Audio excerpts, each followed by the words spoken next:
लोगों को लगता है कि सर इसी बार जीडी या एसएससी का कोई ना कोई एक एग्जाम निकालना है। ईमानदारी से आंसर करो, यदि अंदर कमिटमेंट हो तो मुझे बताओ। नहीं ऐसे फर्जी का हाथ मत उठाना, अगर नहीं लगता लग रहा है तो शो खत्म, जिसको जाना हो चला जाए। देखो लेक्चर खत्म हो चुका है, जिसको जाना हो। लेकिन अगर जीडी या एसएससी का कोई एग्जाम या रेलवे का, बीएसएफ का, सीआरपीएफ का, सीआईएसएफ का कोई एग्जाम निकालना हो तो बताओ। हाँ, अब ये एग्जाम कैसे निकाल सकते हो? हाँ मैं जान रहा हूं, बिल्कुल आप निकालना चाह रहे हो। दोस्त ये एग्जाम तुम्हारे लिए कोई और नहीं, सिर्फ तुम निकाल सकते हो। विश्वास करना, तुम में वो अथाह शक्ति है जो तुम भूले बैठे हुए हो। मेरे इस लेक्चर को खत्म करने के बाद अपने दिल पे हाथ रख के कसम खा के तुम सोचना, मेरे सारे जितने लड़की और लड़के स्टूडेंट हैं, ईमानदारी से जब मेरा ये लेक्चर खत्म होना, 1 मिनट के लिए एकांत में होकर अपने दिल पे हाथ रखना और कसम खा के सोचना कि यदि तुम ठान लो कि तुम्हें आज से 90 से 100 दिन जम के पढ़ना है, दिन रात एक कर देना है, तो क्या सरकारी नौकरी तुमसे दूर है? जैसे दिसंबर में जीडी का फॉर्म आ रहा है, अगले महीने सीएचएसएल का आ रहा है, अभी सीजीएल का चल रहा है। सच सच बताओ, यदि तुम ठान लोगे तो क्या तुम कंपटीशन नहीं निकाल पाओगे? लिख के बताओ। अच्छा, अगर तुम्हारा आंसर हां है, अगर तुम्हारा आंसर हां है, तो अब बताओ कि बेईमानी कौन कर रहा है तुम्हारे साथ? तुम खुद कर रहे हो या कर रही हो, या फिर कोई परिस्थिति उसके लिए जिम्मेदार है? कुछ अपवाद होंगे, लेकिन दोस्त मैं सच बोल रहा हूं, तुम स्वयं के साथ बेईमानी कर रहे हो। यह कड़वा सच है, लेकिन है। तुम उत्साह में रहते हो सिर्फ उस समय तक जब तुम्हें कोई कड़वी बात सुना देता है, जब तुम्हें किसी की बात बुरी लग जाती है, जब तुम्हें यह लगता है कि उम्र होने लगा है, जब तुम्हें लगता है कि फॉर्म निकल रहा है। उसके बाद हम वो लापरवाह स्टूडेंट हैं जो 4-4, 6 दिन फॉर्म भरने के बाद रिलैक्स दशहरा मनाएंगे, कल नवरात्रि से 9 दिन पैदल चलना शुरू कर देंगे, कल दुर्गा जी का व्रत रहेंगे, अष्टमी को दुर्गा जी का रहेंगे, फिर दशहरा में रावण फूकेंगे, होली दीपावली पे दिया जलाएंगे, ईद पे सेवई खाएंगे, भूल जाएंगे कि हमने अपने से कुछ कमिटमेंट लिया था। तो यार मैं ना दिल से कहता हूं, ईमानदारी से कह रहा हूं, अपनी असफलता के पीछे कारण तुम, अपनी सफलता के पीछे कारण तुम। याद रखना, एक बार किसी महान व्यक्ति ने कहा था, अपनी हर असफलता के पीछे मैं जिम्मेदार, अपनी हर सफलता के पीछे मैं जिम्मेदार, मेरे द्वारा बोले गए वचन के लिए मैं जिम्मेदार, मेरे द्वारा बोले गए कटु वचन के लिए मैं जिम्मेदार। कोई परिस्थिति, तुम्हारी परिस्थिति अब्राहम लिंकन से बुरी है क्या जो 49 बार चुनाव हारा? तुम्हारी परिस्थिति एपीजे अब्दुल कलाम से बुरी है क्या जिनको खाने के लिए नहीं मिलता था? तुम्हारी परिस्थिति सचिन तेंदुलकर से बुरी रही क्या कि जो 10वीं में फेल हो गया और भारत रत्न बन गया?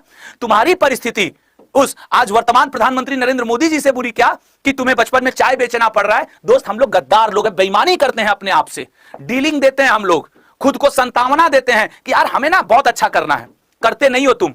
आज मेरे बोलने के बाद तुम थोड़ा सा सीरियस हो जाओगे, सुबह उठ जाओ, अभी रात में मोबाइल पे फोन पे बात करने लगो, तुम देखना सब भूल जाओगे। और मैं इसी बात से, जिन लोगों का कंपटीशन होता है और जिनका कंपटीशन नहीं होता है, इसमें बहुत थोड़ा सा डिफरेंस होता है। दोनों के बीच में सोच का नहीं, दोनों के बीच में मेहनत का डिफरेंस होता है, धैर्य का। सरकारी नौकरी पाने के लिए 2 चीज चाहिए, धैर्य और सही सिलेबस, बस। अगर तुम्हारे अंदर मेरे दोस्त, मैं लिख के दे रहा हूं, अगर तुम्हारे, क्योंकि ना सरकारी नौकरी ये 6 महीने का प्रोसेस नहीं है, ये अरे यार अगर तुम्हारा पहली बार में कंपटीशन भी निकल जाए ना तो फिजिकल मेडिकल डॉक्यूमेंट वेरिफिकेशन होते होते कम से कम 1.5 साल लग जाते हैं एक कोई वैकेंसी। तो अगर कोई ये सोचता है कि हमारी सरकारी नौकरी 4-6 महीने का खेल है तो गलत सोच रहा है एसएससी रेलवे में। पहले तो ये धैर्य का खेल है, दूसरा अगर ये कोई खेल है तो तुम्हारे परिश्रम का, लेकिन वो परिश्रम भी तुम्हारे परिश्रम का, लेकिन वो परिश्रम भी सही दिशा में किया हुआ परिश्रम। कुछ भी पढ़ रहे हैं, कभी भी पढ़ लिए। एक चीज तुमको और बताते हैं उन स्टूडेंट्स के लिए जो लड़के दिन भर में 5 घंटा 6 घंटा पढ़ के ये सोच, मान लो ये तो ज्यादा हो जाएगा, मान लो तुम 3 से 4 घंटा रोज पढ़ रहे हो, किसी दिन 4 घंटा, किसी दिन 6 घंटा, किसी दिन नहीं पढ़ रहे हो, हफ्ता हफ्ता। अगर कंपटीशन निकालने के लिए आज के युग में 8 घंटे की पढ़ाई जरूरी है और तुम 7 घंटा पढ़ रहे हो, उससे अच्छा सो लो। हाँ, ऐसा भी ज्ञान देने वाले मिलेंगे। रेगुलर तुम 4 घंटा पढ़ लो, तुम्हारा कंपटीशन निकल जाएगा, ये सच है यार। लेकिन 4-6 घंटे ना रेगुलर वाले के लिए भी कम से कम 1 साल, कम से कम 1 साल। और या फिर इस 4 घंटा को बदल दो, 4 घंटा और में 8 घंटा कर दो, तो ये आ जाएगा 6 माह, 5 से 6 माह पे। और अब होगा तुम्हारा कंपटीशन में। फिर भी ज्वाइनिंग लेटर, ऑफर लेटर लेते लेते 1.5 साल बीतेगा। तो मेरा फिर आपको एक ही चीज समझाना है, मेरा आपको फिर एक ही चीज समझाना है, दोस्त खुद के लिए ईमानदार हो जाओ, अब किसी और के लिए नहीं यार। खुद सोचो, एक दिन तुम जॉब ज्वाइन किए, तुम्हें वर्दी मिली, तुम्हें टाई कोट मिला, तुम्हें ऑफर लेटर। दुनिया की 2 खुशी बड़ी जबरदस्त होती हैं, जिस दिन तुम स्क्रीन पे रोल नंबर खोजो ना और तुम्हारा रोल नंबर क्वालिफाइंग आ जाए, लिख लेना कि तुम्हारे रोंगटे खड़े हो जाएंगे। कभी वो खुशी महसूस नहीं किए होगे, कुछ लोगों को छोड़ दो तो। जिस दिन घर वाले बैठ के, जिस दिन रिजल्ट आता है, क्या सीएचएसएल का रिजल्ट आ गया, सीजीएल का, मैं विश्वास करो दोस्त, दुनिया की उससे बड़ी कोई खुशी नहीं हो सकती जिस समय तुम अपना roll number qualify final selection में देख लो। तुम विश्वास करना, या तो तुम बैठे बैठे वहीं पर रो दोगे, या तो तुम्हारे रोंगटे खड़े हो जाएगा, और तुम नहीं रोगे तो तुम्हारे माता पिता रो देंगे, ये मैं गारंटी देता हूं।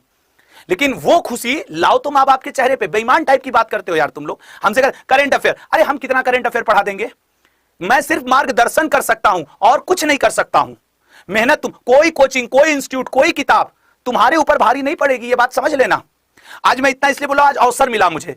आज मेरे उतने लेक्चर नहीं थे, मैं दिन भर आज सोच रहा था कि यार इतने स्टूडेंट पढ़ते हैं और उनमें सिलेक्शन रेशियो 5%, 10%, 2%, 3%, ये अंतर कहां पे जा रहा है?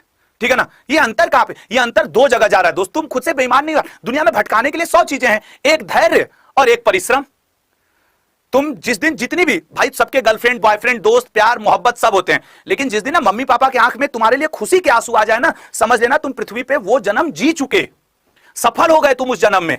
उससे बड़ी दूसरी खुशी नहीं हो सकती। दूसरी खुशी एक बार फिर तुम्हें मिलेगी जब तुम कभी पिता या माता बनोगे, वो भी खुशी अल्टीमेट होती है।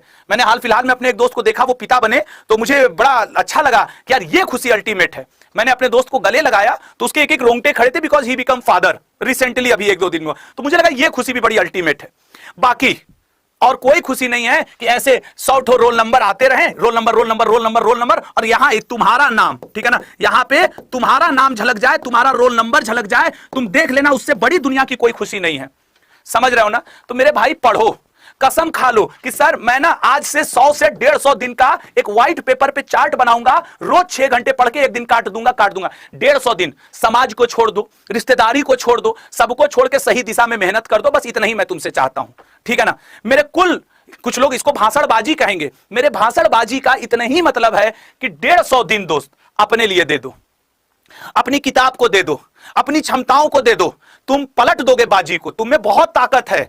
मेरे जितने लोग मुझे सुन रहे हो ना दोस्त, बहुत ताकत है तुम में। तुम अपने आप को सही से यूटिलाइज नहीं करते हो, क्योंकि तुम यार, बुरा मत मानना, थोड़े गद्दार बेईमान टाइप के हो इस मैटर में सिर्फ।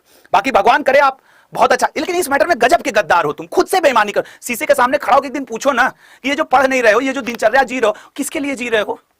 तो मेरा यही कहना है दोस्त, कर लो। सरकारी नौकरी की एक बार उम्र निकल गई ना, तो खाली फिर उम्र गिनतियों पे गिनी जाएगी। हम 34 साल के हो गए, हम 38 साल के हो गए, जीवन तो सबका चलता है।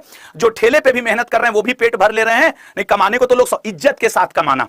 कई ठेले वाले ऐसे हैं जो सरकारी नौकरी वालों को भी सैलरी में फेल करते हैं, लेकिन क्या उनकी वो इज्जत है? तुम भी कई चाय पान बीड़ी सिगरेट वाले को जानते होगे कि इसकी इनकम पर डे की 12,000 है। कई बार तुमको गिनाया जाता है, लेकिन उसकी इनकम पर डे की 12,000 किसी सब इंस्पेक्टर, किसी आर्मी के ऑफिसर से, माना कि वो 4 लाख कमा लेता है, लेकिन एक आर्मी का ऑफिसर लेफ्टिनेंट आके खड़ा हो जाएगा और वो ठेला वाला जो 5, लेफ्टिनेंट की सैलरी 5 लाख नहीं है, बराबर है क्या इज्जत?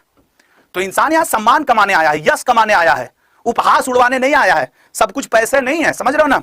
और इस क्रम में मैं आपकी सिर्फ इतनी मदद कर सकता हूं जो मैं थोड़ा बहुत आपको बता सकता हूं, सही दिशा में मेहनत करो। हमने जब ये किताब लिखी ना, हम भी चाहते तो अपने नाम के लिए क्या करते कि खूब थियरी लिखते। ये तो मानते हो ना, तुम टीचर होते, 10 साल पढ़ा रहे होते, खूब थियरी लिख देते कि हाँ 4 लोग देखें तो कह रहे गजब क्या किताब लिखी है। अरे नहीं, हमको नहीं चाहिए गजब, हमको टू द पॉइंट तुमसे मेहनत करवाना है, उतना।